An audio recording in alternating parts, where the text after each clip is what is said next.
kembali di sesi pembelajaran kita mengenai manajemen pendidikan. Nah, kali ini kita akan mengupas tuntas pengelolaan 3 sektor pendidikan yang sangat penting, yaitu pendidikan luar sekolah atau PLS, pendidikan non-formal atau PNF, dan pendidikan anak usia dini atau PAUD. Jadi, mari kita simak. Nah, sebelum itu kita harus tahu konsep dasarnya dulu. Dalam sistem pendidikan nasional kita, ketiga sektor ini memiliki peran strategis.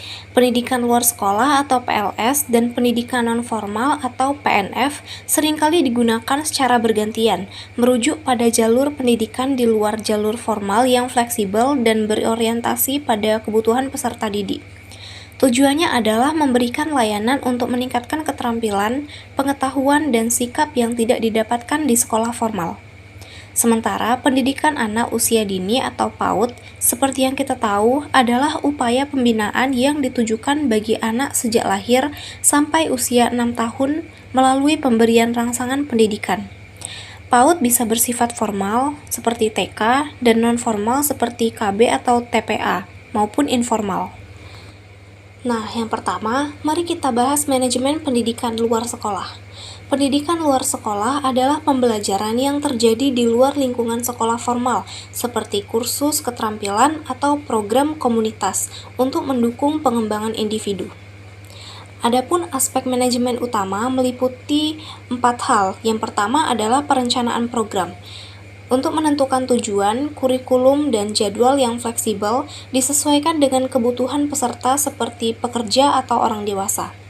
Selanjutnya adalah pengelolaan sumber daya, yaitu mengatur fasilitas, instruktur, dan anggaran, termasuk penggunaan teknologi seperti platform e-learning untuk akses yang lebih luas.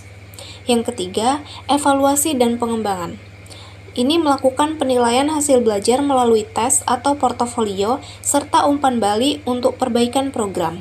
Dan yang terakhir, kolaborasi dengan stakeholder, yaitu bekerja sama dengan pemerintah, perusahaan, atau masyarakat untuk mendukung program seperti sertifikasi keterampilan. Dengan manajemen yang baik, pendidikan luar sekolah dapat meningkatkan keterampilan hidup dan kesempatan kerja, memastikan inklusivitas bagi semua kalangan. Sekarang kita bahas manajemen pendidikan non-formal. Pendidikan non-formal adalah pendidikan terstruktur di luar sistem formal, seperti paket A, B, C untuk pendidikan dasar dan menengah, atau kursus kejuruan yang fleksibel dan aksesibel. Aspek manajemen utama ini meliputi kurikulum dan pembelajaran, yaitu merancang kurikulum yang relevan dengan kehidupan sehari-hari dan menggunakan metode interaktif seperti proyek atau praktik lapangan. Selanjutnya adalah pengelolaan peserta. Mengidentifikasi kebutuhan peserta seperti anak putus sekolah atau pekerja dan menyediakan dukungan seperti transportasi atau bahan ajar. Yang ketiga adalah pengawasan dan akreditasi, yaitu melakukan supervisi rutin oleh pengawas serta proses akreditasi untuk memastikan kualitas dengan fokus pada hasil seperti sertifikat ekuivalen. Dan yang terakhir adalah penggalangan dana dan kolaborasi, yaitu mengumpulkan dana dari pemerintah atau donatur dan bekerja sama dengan sekolah formal untuk transisi peserta. Jadi, manajemen yang efektif memungkinkan pendidikan non-formal menjadi alternatif bagi yang tidak dapat mengikuti pendidikan formal dan meningkatkan literasi serta keterampilan masyarakat.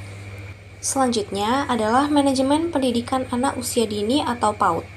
Nah, PAUD ini adalah pendidikan untuk anak usia 0-6 tahun yang berfokus pada stimulasi perkembangan fisik, kognitif, sosial, dan emosional melalui bermain dan belajar. Aspek manajemen utamanya meliputi 4 hal. Yang pertama adalah pengembangan kurikulum, yang menggunakan pendekatan bermain sambil belajar dengan tema-tema seperti bahasa, matematika dasar, dan kreativitas yang disesuaikan dengan tahap perkembangan anak. Selanjutnya adalah pengelolaan fasilitas dan tenaga. Ini memastikan lingkungan aman dan menarik, serta pengrekrutan guru yang terlatih dalam pendidikan anak usia dini. Yang ketiga adalah partisipasi orang tua.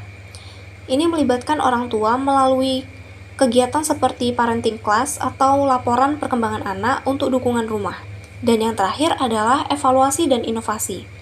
yang merupakan observasi perkembangan anak secara berkala, serta inovasi seperti integrasi teknologi pendidikan dengan tujuan transisi mulus ke sekolah dasar. Dengan manajemen yang baik, PAUD membangun fondasi kuat untuk pendidikan masa depan dan meningkatkan kesiapan anak serta mengurangi kesenjangan awal. Selanjutnya kita masuk ke landasan hukumnya. Pengelolaan ketiga jalur pendidikan ini diatur ketat oleh pemerintah. Jadi mari kita bahas beberapa peraturan Menteri Pendidikan Nasional atau Permendiknas atau yang kini menjadi Permendikbud yang menjadi payung hukumnya. Untuk pendidikan nonformal dan PLS, salah satu yang penting adalah Permendiknas nomor 17 tahun 2010 tentang pengelolaan dan penyelenggaraan pendidikan nonformal. Aturan ini memberikan pedoman detail mengenai izin pendirian, kurikulum, penilaian, hingga sertifikasi untuk berbagai jenis program nonformal seperti LKP dan PKBM. Aturan ini juga menekankan perlunya akreditasi sebagai jaminan mutu. Sementara untuk pendidikan anak usia dini, dasar hukumnya sangat spesifik. Yang pertama adalah Permendikbud nomor 137 tahun 2014. Ini mengganti Permendiknas nomor 58 tahun 2009 tentang Standar Nasional PAUD. Ini adalah acuan utama yang mengatur 8 standar, termasuk standar tingkat pencapaian perkembangan anak, standar isi, standar proses, standar pendidik dan tenaga kependidikan, standar sarana dan prasarana, standar pengelolaan, standar pembiayaan, dan standar penilaian pendidikan. Dan yang kedua adalah Permendikbud nomor 146 tahun 2014 yang menggantikan Permendiknas nomor 36 tahun 2010 tentang kurikulum 2013 PAUD. Aturan ini mengatur kerangka dasar dan struktur kurikulum yang wajib dilaksanakan oleh satuan PAUD yang menekankan pada pendekatan tematik dan sentra. Jadi, bisa disimpulkan bahwa pendidikan luar sekolah, nonformal, dan PAUD adalah tulang punggung pembangunan sumber daya manusia yang adaptif dan berkualitas sejak usia dini. Dengan manajemen yang profesional dan sesuai dengan Permendikbud yang berlaku, kita bisa mencetak generasi unggul. Demikianlah penjelasan saya tentang manajemen pendidikan luar sekolah, nonformal, dan PAUD. Kesimpulannya, ketiga jenis pendidikan ini saling melengkapi sistem pendidikan nasional dan memastikan akses belajar yang inklusif. Terima kasih sudah menonton video saya. Sampai jumpa lagi.